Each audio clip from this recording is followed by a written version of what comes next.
Hello, আমি আমার নাম উজ্জানি ভট্টাচার্য। আমি আমার স্কুলিং কমপ্লিট করেছি শিবপুর ভবানী বালিকা বিদ্যালয় থেকে। আর আমার কলেজ কমপ্লিট হয়েছে ২০২৫ এ। আমার কলেজের নাম ছিল মৌলানা আজাদ কলেজ। আমি এখন কারেন্টলি এম.কম করছি ক্যালকাটা ইউনিভার্সিটি থেকে। তো জেনারেলি আমি ফার্স্টে ভেবেছিলাম যে আমি নরমাল যেরকম বেসিক কম্পিউটার শিখবো সেরকমই জাস্ট নরমালি। নিজের স্যাটিসফ্যাকশন এর জন্য। তো আমাদের যেহেতু স্কুল থেকে একটা অলরেডি বলতো যে ক্লাস 7-8 এ একটা কম্পিউটারের ছিল, ওখানে পাস করলেই রাইট? তো তারপরে আমি মাধ্যমিকে একটু গ্যাপ নিয়েছিলাম। তো তারপর আমি যেখানে করতাম সেখানে আমি বেসিক শিখতে চেয়েছিলাম। কিন্তু সেখানে আমাকে অন্য কিছু প্রোভাইড করা হয়েছিল। তো আমার ঠিক ওটা পোষায়নি। এর ছাড়াও আমি বিভিন্ন জায়গায় চেষ্টা করেছিলাম যে আমি একটু বেসিক শিখব।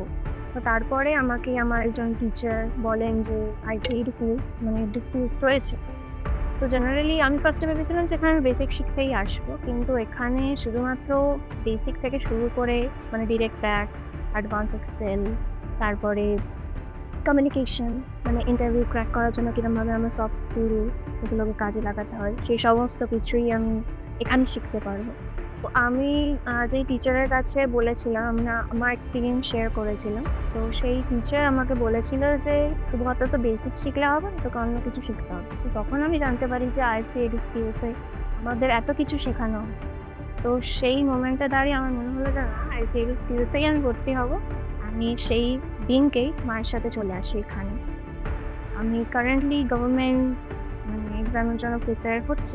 পজ রেখেছি ঠিকই, বাট আমি বুঝতে পারি যে গভর্নমেন্টের যাই প্রিপারেশন আমি নিই না কেন, এখন মডার্ন লাইফে আমাদের কম্পিউটারের সমস্ত যাবতীয় জিনিস জানাটা দরকার। আর ভীষণভাবে আইসি আমাদেরকে হেল্প করে সেই সমস্ত জিনিসে। আমাদের নির্দ্বিধায় যা যাই আমরা জিজ্ঞাসা করি না কেন, ক্লাসের পরে হোক বা ক্লাসের আগে হোক, সমস্ত ক্ষেত্রে সমস্ত ফ্যাকাল্টি এখানে ভীষণ হেল্পফুল। তো I am very thankful to ICT skills.